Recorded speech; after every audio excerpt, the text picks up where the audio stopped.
this is a good thing, and it was very invigorating mentally and just, again, doing something for myself that nobody else benefited from. Like, I can't even begin to describe, listeners, what that did for me. Karen was with me through that whole process and she saw like the transformation. It was mind blowing. It was mind blowing. And yeah, it was incredible. You were like a new woman.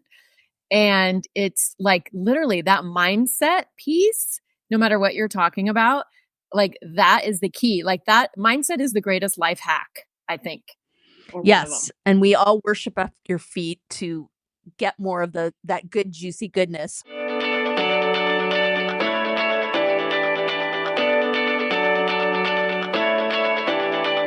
Welcome to Drinks with the Girls. Conversations for women over 40 around connection, change, and the power of female friendship. Living well with stories to tell. I'm Karen, and this is Lisa. We are moms and solopreneurs stepping into our own, diving into real conversations about things that matter to women in midlife. We're here to spill the tea on everything that affects women in their 40s and beyond. Topics like loss and grief, changing relationships, launching kids, menopause, and reinventing ourselves in midlife. We are here to tackle it all. Connect with us through a blend of our lived experiences, our friendship, the memory of our moms, plus a collection of real stories, honest conversations, and engaging interviews that will make women over 40 feel seen and remind them that they're not alone on this journey called life. Let's go. Welcome back to Drinks with the Girls. We are your go-to space for real talk about midlife, including health and everything that comes with it. Today's episode is really special and a bit personal for my co-host, Lisa. To celebrate Breast Cancer Awareness Month, we are going to devote 2 episodes on the twins and talk about some major issues that women struggle with in regards to breast health. We're going to talk about Lisa's experience with breast reduction surgery, something she had done about a year ago. It's been so life-changing in ways I don't think she expected, and she thought it was finally time to share this journey with all of you. Before we really dive in, Lisa, what are you drinking? I am drinking, I know, Karen, we're going to health it up, a very delicious iced apricot basil fizz, and it is so good. I can't even begin to tell you. I wish our listeners could see my face. The ice cubes clinking in my glass. It's just like my happy place. You want to know what I'm drinking? Well, I was just like in my happy place for like 2 seconds longer, but fine, I'll come out and play ball. Yes. What are you drinking, friend? Okay. Do you guys remember Squirt? I love Squirt. Oh my God, I love it. Oh my gosh. One of my friends helped me rediscover it, but I'm drinking the 0-calorie Squirt just because I'm weird and I prefer the taste of the diet sodas. Ooh, that sounds delightful. It is delicious. I had a friend in college who used to drink Tab. Like, oh, okay. Wow. And this is like the late 80s. So Tab had definitely had its moment. So we would go on quite a few late night runs to find Tab. Yeah, it was kind of funny. So that, flashback. I know, right? But I digress. You are right. This is a major thing that's happened to me. I've been thinking about sharing for a while about this. I did some social media on it. I did a episodic on TikTok and a few other things on social media. And then I just posted about it 1 year later. But I really did want to dive into the whole process deeply because I feel like I can help somebody. It changed my life in ways that are just so far beyond physical appearance. I feel like when people hear breast reduction surgery, they think it's about vanity or looks. But for me, it was a matter of health, pain management, and most importantly, regaining control over my body. I'm not going to say it was an easy decision. The decision itself, I was all in. The process was not easy, and we'll talk a little about that. But honestly, it was one of the best things I've ever done. It was the first thing I've ever done for myself that I benefit from. And what I mean by that is like, I was the only one that benefited from it. Nobody else got any benefit from it. It was solely and totally for me. And we're always harping on this podcast about how it's so important to do things for yourself just because you should. And this was a huge dive into that big lake. And it was like the genie was out of the bottle after that, man. Well, and I think also with all self-care, when we prioritize our own needs, it might not be directly affecting others, but they get the residual effects because guess what? We're happier. Yeah. 100%. And I really don't think a lot of people realize just how much this surgery can improve someone's quality of life. It is not just about the aesthetics. There's just so much more to the story. And I'm so glad we're having this conversation today because I know a lot of women out there are dealing with the same issues.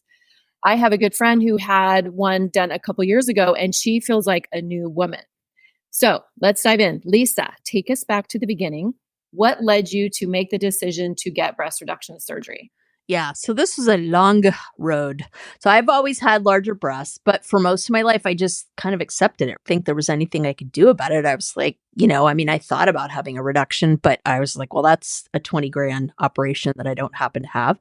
And, people make comments and you just kind of learn to shrug it off because everybody is like, they don't want to hear it. They're just like, why are you complaining? It's a good thing. They don't get it. And in high school, it was so frustrating because high school and middle school in the 80s, man, PE teachers just like, I remember there were classes where they just made us run like the entire time. And of course, if you complained, it was a whole big thing, right? They didn't want to hear it. So, of course, I gamed the system. And as soon as I could start getting credit for riding horses and doing other things, I was like out of there. And when I found out I could switch to doing dance for PE in high school, I was like, see ya.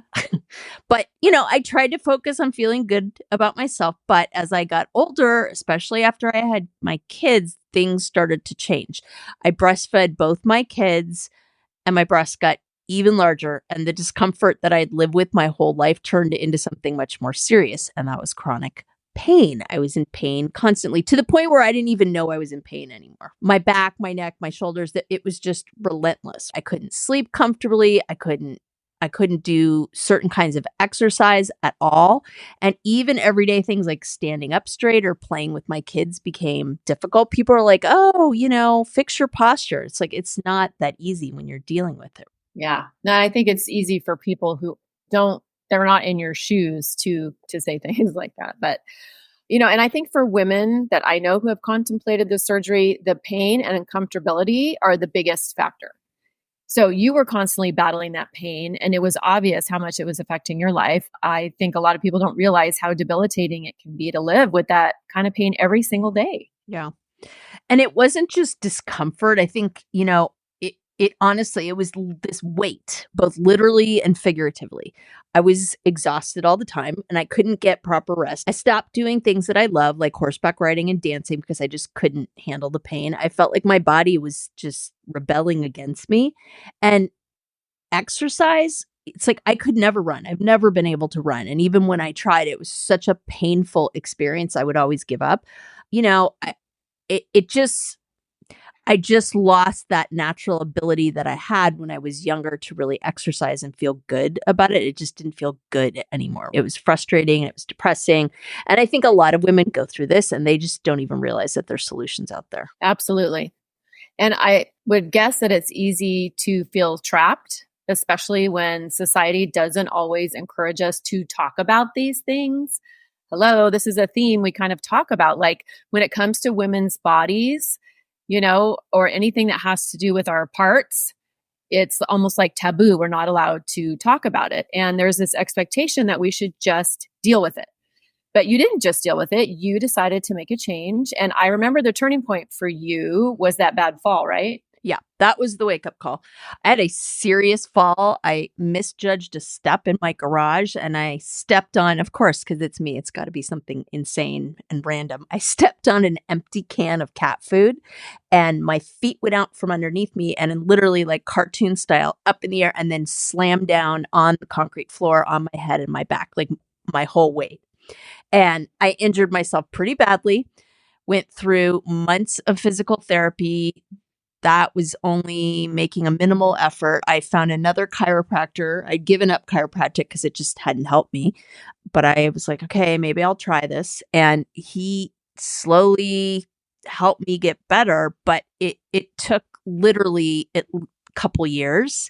And I was never like back to normal. And he finally was like, Lisa, have you ever considered breast reduction surgery? And I think I said something smart ass like, of course, but I don't have like a spare 25 grand.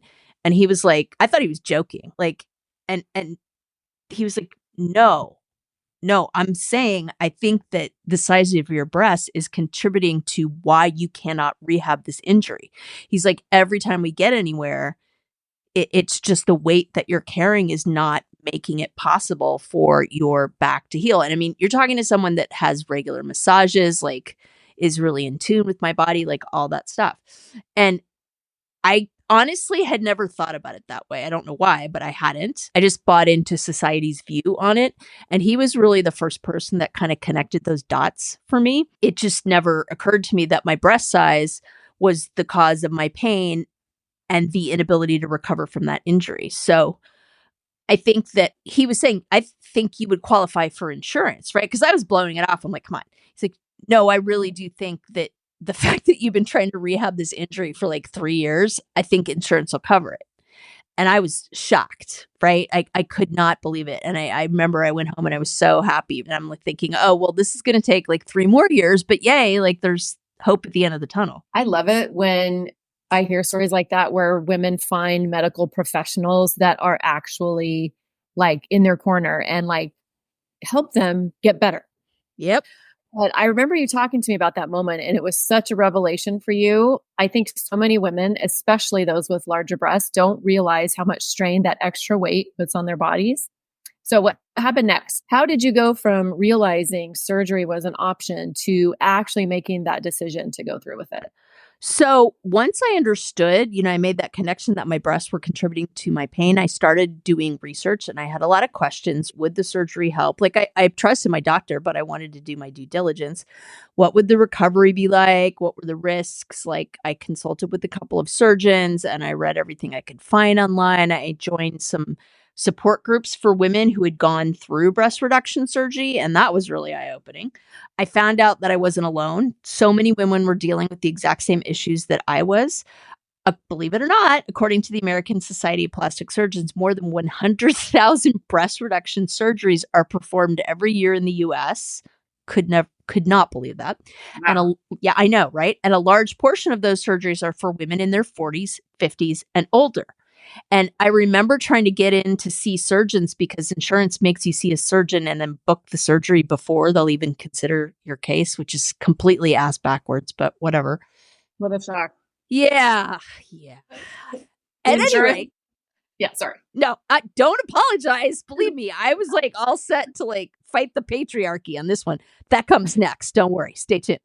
But at any rate, one of the managers of the clinics I called was like, yep, the reason you're having so much trouble scheduling this is because it is such a popular surgery. She's like, I don't know what happened, but ever since the pandemic, we have like 6-month waiting lists. I couldn't believe it. And I was like, oh, I know what happened. Women are spending all this time with their families and their husbands and their significant others trapped. And they're like, that's it. Like, I can't do it anymore. Fuck it. I'm done. Wow. I had no idea the numbers were that high, but it makes sense. So many women are probably in the same boat as you were, dealing with chronic pain and not knowing what to do about it. And it's not just younger women having this surgery either. Yeah. And I think that's where the penny kind of dropped for me, because everybody focuses on this idea of like these young things like getting breast implants, right? And I have friends that have gotten breast implants later in life. Like, do you. Like, I'm not going to judge, right? But it contributes, I think, to this mentality of any kind of breast surgery. If it isn't for a cancer situation, it's a cosmetic, oh, I want to change the way I look, right? And I live with that shame. Like, why would you want to do that? Like, other people are like trying to add on, like, but at the end of the day, the rules were made by the white male establishment. So are we surprised that the patriarchy is forking with us again? Like, I mean, not to go all like rogue on you, but it's just the research isn't done because anyways, I'm not going to go down that rabbit hole. I'll take the whole damn episode. But women, Viagra got approved speedy quick. Right? Like, right quick. Anyways. My name is Karen Shatafian, and I am a shameless coffee addict and empowerment coach for women, and my love language is authenticity. My mission is helping women unapologetically design a life they're in love with. Because what the hell are we waiting for? My website, KarenShatafian.com, has all my coaching packages and free offers like my midlife reclamation guide. In it, you'll find tools to help you decide how to create the most inspired and empowered version of yourself and your life. You can find me on Facebook and Instagram talking about ways women can show up for themselves after decades of showing up for everyone else. Join me as we throw off the shackles and live our best freaking lives.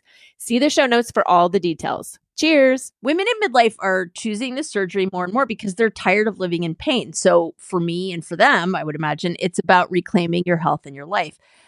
That was the key. I wanted to be able to move without pain. I mean, when I realized that was possible, I was like, bring it on, right? Like, oh my gosh, I'm going to be able to sleep without tossing and turning. Like, pregnancy was a nightmare. Like, I mean, just getting comfortable. So after I did all my research and really settled on a great surgeon, I made the decision to go for it. And I got all the paperwork together, went to my insurance company with the surgeons, then the chiropractor's notes, and documented my many failures to rehab for 3 years. But I had actually been told to expect them to reject it several times. So like I said, I was totally prepped for the 3-year process. Like I was like, yay, this is going to happen. I just don't know when. And they approved it right away. Like, no joke, within a month of me sending it in. I could not believe it. I was shocked. But I felt actually very vindicated at the same time because it was like, oh, I felt, yeah, I have been suffering. Yes, I have been documenting this for a reason. And yes, this is a medically necessary procedure. So I was so happy when I got that letter. I wanted to freaking frame it. I just have this incredible vision of all these midlife women locking arms, like showing up at the doctor's office. And because when you get to midlife, you give less fucks, right? And so it's like, True. I don't care anymore. I'm doing this for me. And like you said, you were reclaiming your health and your life, which reminds me of the episode we did on the midlife reclamation. So hell yes, sisters. Yeah, agreed. And agreed. I remember you telling me about the surgery process, and I was amazed at how much thought and precision goes into it. It's not just a simple procedure, right? No, I mean, it's like, I used to joke with my girlfriends that were less endowed, like, we'll do like a transplant. I'll be on one side of the table and you'll be on the other. Like, I was totally contributing to the jokes. I mean, but it's not simple at all. So the surgeon explained everything to me in detail. They don't just remove tissue. They have to reshape the breast. They have to reposition the nipples. They have to make sure everything's balanced and proportional. In my case, they had to do some liposuction to kind of make everything look right. So the goal isn't just to reduce size. Like, he asked me, like, what size you want to be? I'm like, as small as possible. I was like, bye. And he's like, well, I'll see what I can do. Right. But the other thing is that there's literally, this is hysterical in a not hysterical way. There's literally a gram requirement. Like, you have to be able to take off so many grams of just tissue, nothing else, or they won't cover it. So like, there was also the chance that I would go through this, even though they approved it, and then they'd be like, nope, he wasn't able to take enough off. We're not paying for it, literally. So that was fun to have that like weighing over my head. But that's part of it. They have to kind of satisfy all those, right? So it's a very precise surgery. It takes few hours, but the surgeon that I chose was great. I felt really comfortable with him. He'd done hundreds of those surgeries. I felt like I was in good hands, like he had the right attitude about it. But I will say it was pretty wacko bananas because I'm like prepped and ready for the surgery and ready to go. And he whips out like 3 colors of Sharpies and he starts like drawing on me. Like, it was the weirdest thing ever. And he's like circling around my nipples in one color and drawing a line and then another color for this and another color for that. And he was just like in the zone. And it took like 10 minutes, maybe more. It felt like it took forever. And you're just standing there with your arms out and like your breast out there. And it was friggin' wacky. Okay, I have to ask you, and do you still have all your nipple sensitivity? I do. And he told me that there was a chance that I wouldn't, right? And I know that I've spoken to several women who like wanted to have the surgery before they had kids and they were advised to wait because there were problems afterwards with breastfeeding. Not all women, right? But again, and we'll kind of talk about this when we get to the after part of it, but you're dealing with nerves and all sorts of stuff. So every woman is different and they can't guarantee it. But yes, I still have sensitivity there. Yeah. And back to your point earlier about your surgeon, I just feel like it's so important to have a surgeon you trust. That just must have made you sleep easier at night. But how was the recovery process? I know a lot of people are probably wondering what it is like to recover from something like this. So I will say that this is the dark part of this episode. My recovery was freaking brutal. And I would say I've only been back to kind of where I wanted to be in the last like 4 months. So it took I had the surgery October 1st of 2023. It wasn't until like May or June of this year that I really started feeling myself. And I had a lot of complications and that's not necessarily normal. So that was super tough. So for example, when you have them, they have these drains that are put in to make sure that you don't get infected. And so you have to change the drains and they measure the fluid and that really gives them kind of a marker as to whether they're going to take the drains out. Right. And so they were doing that. My husband would help me and it was painful on the right side, but the left side was like literally me like sobbing and screaming in pain, like childbirth times 12 and super exhausted from that. And I was really trying not to do a lot of like Oxycontin and all that kind of stuff. I know gabapentin has gotten some bad rap lately, but just truly managing that pain part was tough. But I went and I had the one drain removed because that had met the requirements. And I was like, it's just so hard when we do this left one. Like she goes, yeah, but this nurse that saw me was like, I know, but you have it, your output isn't enough. I'm like, okay. And I literally get up to go and nearly passed out. Like my husband grabbed me and she did too. And God bless her, she was like, oh, screw this. This is not worth it. She's like, we are taking these out right now. And she did. And apparently what had happened is because again, not to get too graphic, but he had taken out almost 5 pounds of tissue alone. He told me that I had more veins in my breast than any patient he'd ever seen in his 22 years of surgery. And the amount of blood that was taken out, like I couldn't walk more than like 20 feet for quite a while after that. He said I had boatloads of cysts in there. And I knew I had dense tissue, but he was like, I couldn't believe how many cysts you had in there. And we'll get to the whole cancer piece at one point. But what had happened with the drains was that they'd gotten, this is so gross, but it got tied up in chopped up nerve endings, essentially, like stuck in there, which is why it hurts so fucking bad. Yeah, I know. Sorry, listeners, cover your ears, but holy crap. So as soon as I got those out, oh my God, I felt so much better. And so my recovery moved along really well. But here's the thing. Your body, I was like, oh, I had the surgery and my body's like, oh, no. Your body doesn't understand. Like your body, the physics of your body doesn't get that weight is gone, doesn't get like your whole balance changes, your gait changes, like all of it. And so my body freaked out. And I had just severe, intense neck and shoulder pain on my right side for months, like to the point where I couldn't turn my head. I was having trouble sleeping again, trouble even walking. And it was like, come on, are you kidding me? Like I just exchanged one pain in the ass problem for the other. Hey, fabulous Drinks with the Girls listeners. Guess what? We have something exciting happening here at Drinks with the Girls. We have a way for you, our listeners, to be involved. We would love you to be a part of our Drinks with the Girls support team. Creating a sisterhood of empowered women is our goal, and we are so grateful you are here. But we need your help to grow this incredible community that we have a big and bountiful vision for. You can help us get the word out about Drinks with the Girls because we want all women to feel the support of our powerful community behind them. Here's what you need to do. Go to your favorite podcast platform and subscribe or follow Drinks with the Girls if you haven't already. We need you to share every episode we put out. We would love for you to do this, especially when a particular episode resonates with you and or brings to mind someone you care about that you think would benefit from listening to it.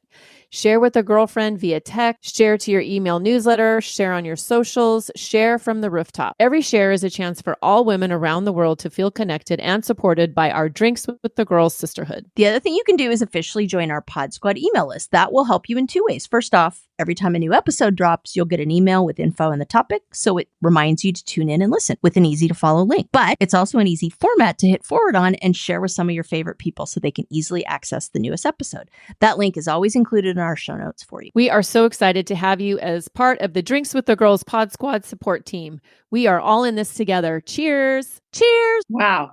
That's a wild journey. Yeah. So that was more physical therapy, more like body work, more recovery. But I was frustrated, like sobbing frustrated. But I was like, I have not come this far just to come this far. So I pushed myself, and it was like all my providers were really supportive, but they're just like, look, it's just part of the process. Like, yeah, you got a raw deal and you're having a really rough recovery, but what's your alternative? And I was like, yeah. So I can only imagine what a relief that must have been after all those years of pain. How did you feel emotionally after the surgery? Yeah, I mean, I think it was hard because I think in my mind, I built this up to like, oh, they're going to take it off and everything's going to be fine. And oh, yay, I'll just lose some weight and yippee skippy. And clearly not what happened. But what did happen for me is just the mindset shift. That was right away. And I think if that hadn't happened, I would have had a really rough time like getting through all the rehab.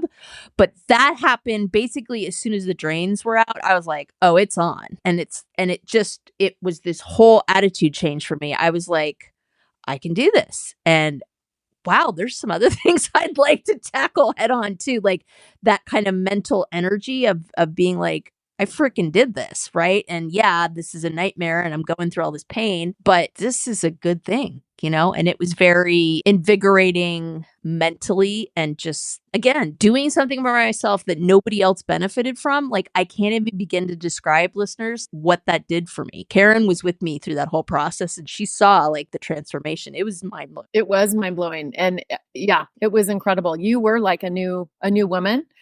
And it's like literally that mindset piece, no matter what you're talking about, like that is the key. Like that mindset is the greatest life hack, I think. Yes. And we all worship at your feet to get more of that good, juicy goodness. Anyways, we digress. But so, yes, I mean, huge, huge difference. I think that sometimes a lot of women don't realize how much chronic pain can affect your mental health. Like when you're in pain all the time, it takes a toll on everything, your mood, your energy, your relationships. It's exhausting. And it's like, I just tuned it out at that point. Like I if you had asked me if I was in chronic pain, I would have said, what are you talking about? Right. It just became so ingrained that I didn't really, after the surgery, that mental boost I got was huge. And it carried me through all this rough rehab because it's like I could see the light at the end of the tunnel and I was going to be damned if I was going to like not get there. I just think that is so powerful what you just said. Like the chronic pain was almost like a part of who you were. Like you 100%. You didn't even recognize it. And like, how often do we do that as women with so many things in our lives? It's like, this is, it's frustrating or it's painful or it's hurtful or we're whatever. And we just deal with it. We just say, you know what, this is how it is. And I'm just going to suffer. Like women feel like we have to suffer in silence. And if this episode does anything for women, we hope that it helps you realize you don't have to suffer in silence. You can take hold of your own, whatever, health, mental health, self-care, whatever, and prioritize yourself. Yeah, there's a quote. I don't know who said it. You guys know our tortured history with quotes. We're like, oh, it was said by this person. One of us we is butcher like, no, them all the time.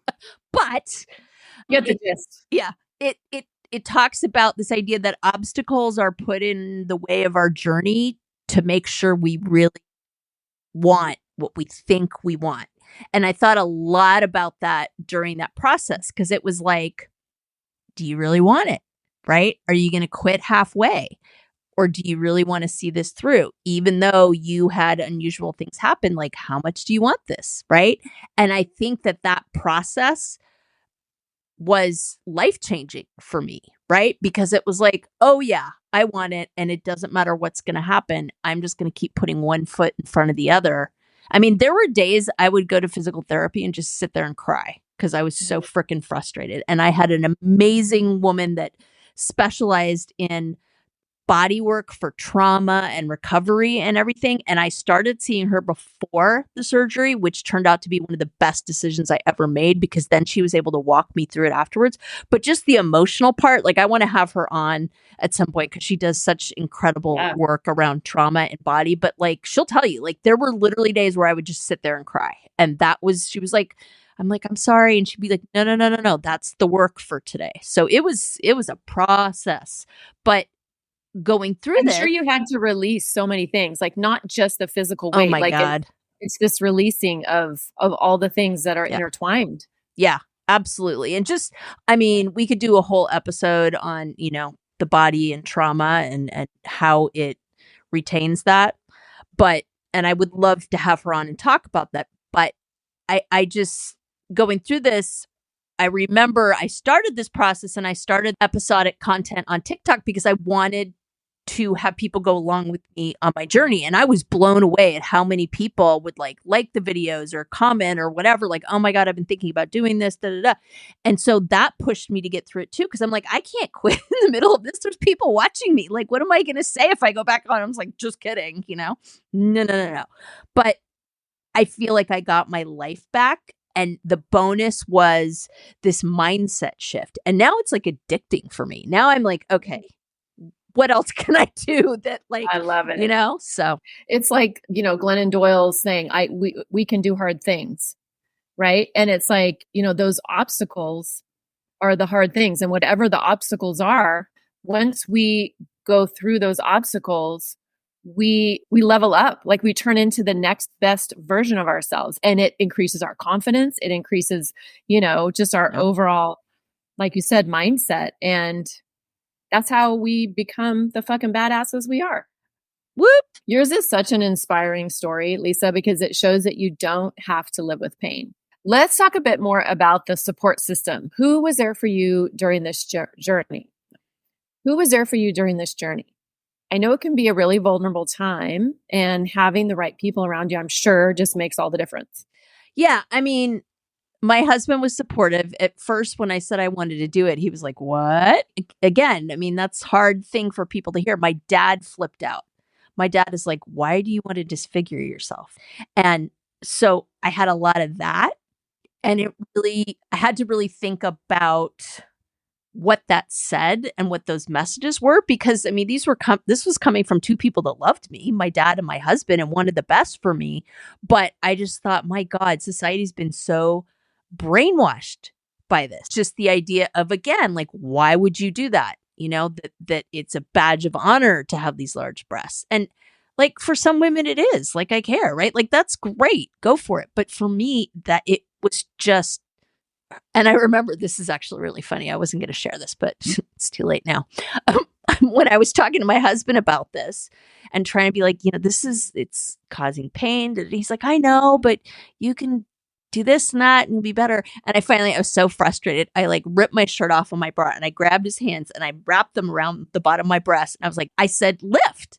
And he lifted. He goes, holy shit. I said, do you see what I'm saying? He's like, I cannot. He goes, I had no idea, because obviously, not to get graphic, he sees him from a different angle, right?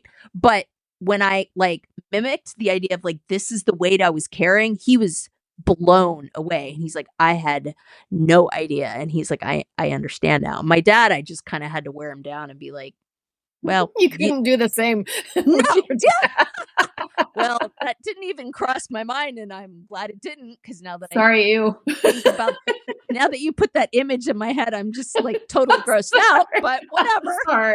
I'm sorry. Mary mother. At any rate, my point was that really hit home in terms of the societal message and that ingrained stuff, that people that care about me could have those questions. And my husband was there during the surgery. I told the kids, like, mom's gonna have surgery, I'm gonna be down for a while. And they were good, but it was also like, Mom, can you come do this? And I was like, what part of like I can't do, so it's hard when you are, and that I had to learn that too, right? It's like, I told them I was going to be unavailable, and I needed to also not step in, right? And that was hard, right? It's we are our own worst enemy with that. So that was an interesting kind of navigation in terms of what it looked like to really be out of commission for a while. Yeah. Right? And I remember you really kind of setting the scene, like setting everybody up like, look, I am not going to be available to do the things that I normally do. So you guys are all going to really have to pull your weight. And I thought that was so smart and, beneficial for you, even though it was probably hard to enforce once you're down. Yeah. I mean, yeah, it was hard to enforce and it didn't look perfect, but I think that the most important part of that exercise for me was setting those boundaries in the first place and being okay with it. Like, I mean, what was I supposed to do? I had foot-long drains in each of my breasts and I was in like horrific pain. Like there was no option. No, and it forced me to be like, you're kidding me, right? Like you can't go cook dinner right now. Like this is ridiculous. I feel like the universe like gives us these lessons sometimes where it's like, oh, okay, you think you're just going to bounce back? Nope. And, who knows, not to get all woo woo, but maybe that's why my recovery was so difficult. My name is Lisa Corachella McDowell, and I'm not just a healthy smoothie girl. Check out nextlevellifewithlisa.com, my website and centerpiece for all that I do. Connect with me about my free classes, the fabulous health and wellness products I have, literacy work, special education advocacy, and social media. I try to live my truth and put it all out there authentically. And for a special offer, go to nextlevellifewithlisa.com/podcast for some exclusive goodies for my Drinks with the Girls listeners. See you there. That's an interesting thought. I was thinking that, it was a good exercise for you in setting those boundaries and also for your family to, kind of be forced to have to step up and not rely on mom. And in turn, it was good for you, again, to see them being able to do it without you. Yeah. And I mean, it wasn't perfect and it was messy, but I think going through the exercise of doing that was good for everybody involved. So I think part of this idea, right, was that, again, theme on the podcast. Oh, it's selfish to take time for herself. Oh, well, she's just doing this for there you go. See, I've got you trained now. This is selfish. Like, what is her family going to do without her? Like, she has to take time away from work and for this and for that, like just for a cosmetic procedure, right? And that's all around you, that stigma. I mean, again, look at the messages that I had to fight with my husband and my father who love me. And so that's also what I'm trying to do here is be open and honest about it so that women who are considering this or are part of circles where they're supporting other women are going through this can kind of understand some of the hardest parts of this process is dealing with that stigma and dealing with those messages and the literal and figurative pressure. Absolutely. And speaking of that stigma, let's address it for a moment. There are just so many misconceptions around breast reduction surgery, especially regarding why women choose to have it done. So what you think are some of the biggest myths out there? Yeah, I think that's a good question. Certainly, as we've talked about, one of the biggest myths is that breast reduction is purely cosmetic. So, I mean, sure, there was an aesthetic piece to it. I'm not going to lie, not being able to fit into clothes and always having to like wear bizarre sized dresses that like were huge on top and floated around me was super annoying. It was hard to find clothes that fit me properly. That was awful. So the idea that my clothes would fit me better was attractive. I never get tired of that, I gotta say. Like I bought this, what was it? Oh, I am a big Ted Lasso fan. And so for my birthday one year, my husband had bought me a Roy Kent kit jersey.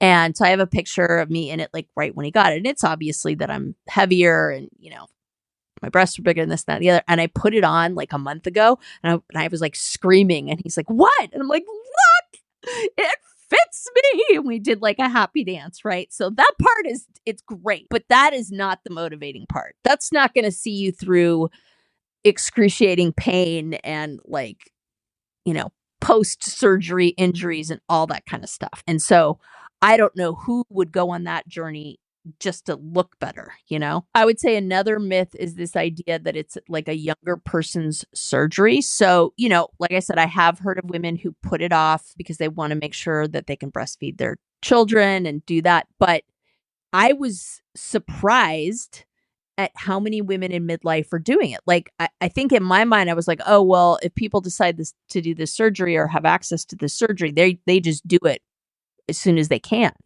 So I was blown away that this was like this midlife reclamation project. I mean, this was like, talk about, you know, we'll link the episode that we're talking about in the show notes, but that was a big time midlife reclamation, and just seeing this community of women around me that were like, oh yeah, bring it on. That really busted that myth for me as well. And to your point, Karen, before, you know, this idea that, oh, you're going to risk losing sensation. I'm not going to say that the ability to breastfeed or losing that is a myth. Again, it really just depends on the structure of your breasts and what has to happen. But that's not always the case. I mean, that's the reason you get a really good surgeon that's done this a million times. And that's the reason that maybe you have your kids and then have. And we all know that there's lots of research and things that have come out right now that have said, like, we need to be more supportive of women. Like, great if you can breastfeed, but you don't need to beat yourself up if you can. That's a whole other episode I feel like we need to tackle. But Yes. it's essential for women to understand that each experience is unique, and many women report an improved ability to breastfeed after surgery. Like I said, I had mine later in life, so that wasn't a thing, but there you go. Those are great points. And I just love that we're talking about this, because I just think of the women out there who are dealing with this silently. And because of, you know, your story and you sharing this so vulnerably, you know, even if we're able to just change something for one woman, then it's all worth it. And I think the more we talk about it, the more we can dispel the myths and the misnomers. And it's worth mentioning that this is not a one size fits all situation or solution. Every woman has different needs and desires for her own body.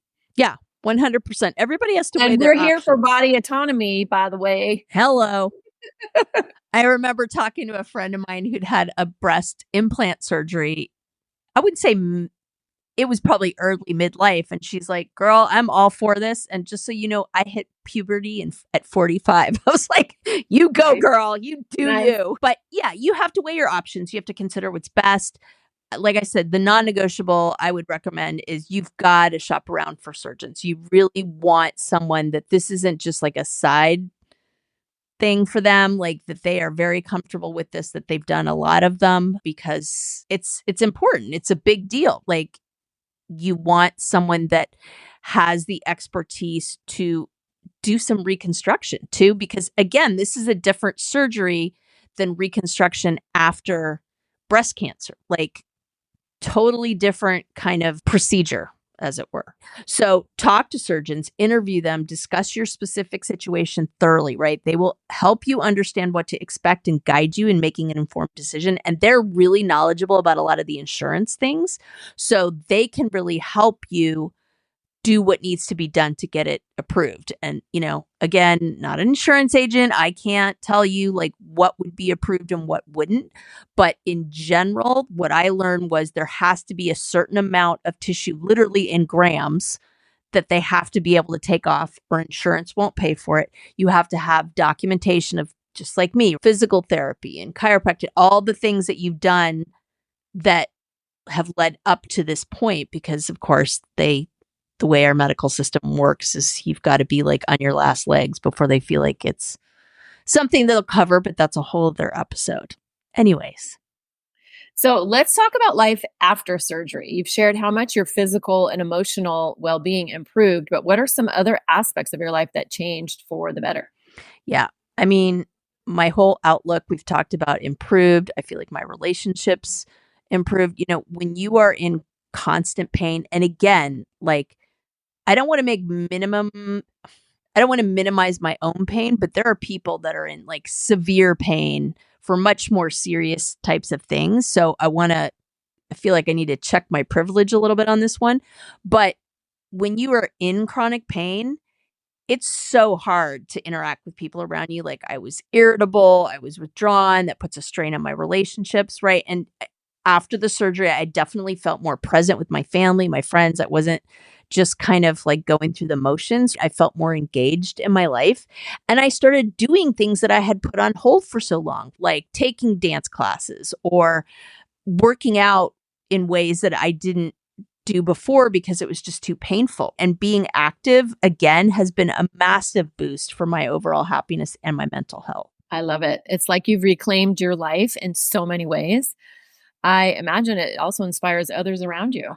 Yeah, I mean, like I said, I got so much amazing feedback from the episodic post that I did, the vlog on TikTok, and I hope to include this as part of it. If you're interested in that vlog, you can go to my website, nextlevellifewithlisa.com, and there is a page where I've linked that entire vlog, and you can go through it and look, and I talk about a lot of this stuff in real specific detail. So if you are thinking about getting the surgery, that might be a good resource for you. I encourage you to do that. But again, right, I really wanted to put it out there so that people could see the good, the bad, the ugly, and make the decision from there. But definitely going through this, that was a non-negotiable for me. I was always going to be really upfront and out there with it because I just feel like that's what I can do to take away the stigma and not have people feel so alone. Absolutely. I feel like community is everything. So let's discuss the practical side a little more. What advice would you give to women who are considering breast reduction surgery? Yeah. So we've talked a little bit about the research piece of it, right? I cannot emphasize enough.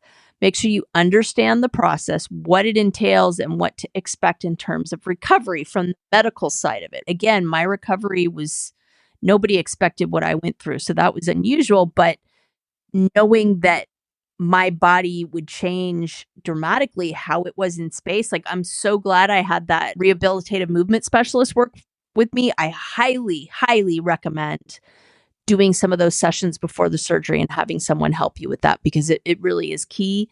I went online and I did a lot of support groups. So talking to other women that have gone through it and finding support groups either online or in person, and definitely interview multiple surgeons for sure.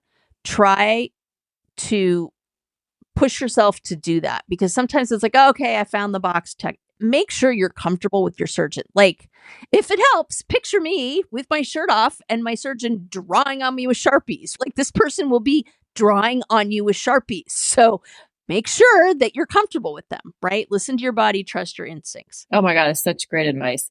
I think that resonates with so many women out there who are at a crossroads with their health and their body image. It's about taking control and doing what feels right for you. And that includes who you choose to be your support system as you move through it. Yeah, for sure. It's about empowerment. It's about reclaiming your narrative. Your body is yours. You have the right to make choices that will enhance your well-being. And that's okay, right? Like all these messages that I'd gotten throughout my life, like there was definite pushback and nobody died. It was all okay. And I feel great. I love that message. Before we wrap up, is there anything else you'd like to share about your journey or maybe some last thoughts for our listeners? Yeah, I would say that just, if you're struggling with discomfort or pain or any issues related to your breasts, and even if you're struggling with that pain in your back and you don't know whether it is related, you're not alone. I was just blown away when I started diving into this and seeing other women tell their stories. There's options. It's okay to seek help. It might be scary, but taking that step can lead to profound changes. I will be, and I've told him this, like with tears in my eyes, I will be forever grateful to my chiropractor who was just like, enough. This is insane. Like this woman is suffering and I'm going to, like he could have easily just kind of had me as a patient and done his thing and been like, oh, it might make her uncomfortable if I talk about that. Like he was very professional in the way he did it, but literally that conversation changed my life. And I'm so grateful that he felt like he could say that in a professional way and get me thinking about that. I honestly, if I'd known sooner, maybe I wouldn't have had that fall. I would have, maybe I would have been able to do it before. And, remember that your health is worth it. You deserve to feel good in your body. Absolutely, because we have a lot of years ahead of us. And Hello. If we don't feel good physically, nothing else really matters, right? If our health is in the shitter. But sorry. To use a technical point. I feel like my grandmother when I said that. I don't know why. That was awesome. It's true. This will be in the outtakes reel, in case you're wondering. I don't have any alcohol in my drink. This is sober laughter. But thank you, Lisa, for being so open. It takes a lot of courage, to share personal stories like this. And I know it is going to help so many women out there. I appreciate the opportunity to share it. Again, we told you guys from the beginning when we did this podcast that we were going to put our own lives out there. We were going to be brave and tell our stories. That was why we did this. So I'm super happy we're able to do this. I am looking forward to part 2 of the twins episode celebrating Breast Cancer Awareness Month. And so tune in for that. That's coming your way next week. And thank you so much to all our listeners for joining us today. We appreciate you tuning in. We can't wait to catch up with you next time on Drinks with the Girls. So cheers to taking control of our health and living our best lives. Cheers to that. And share this with a sister who might need to hear it. Please. Bye, guys.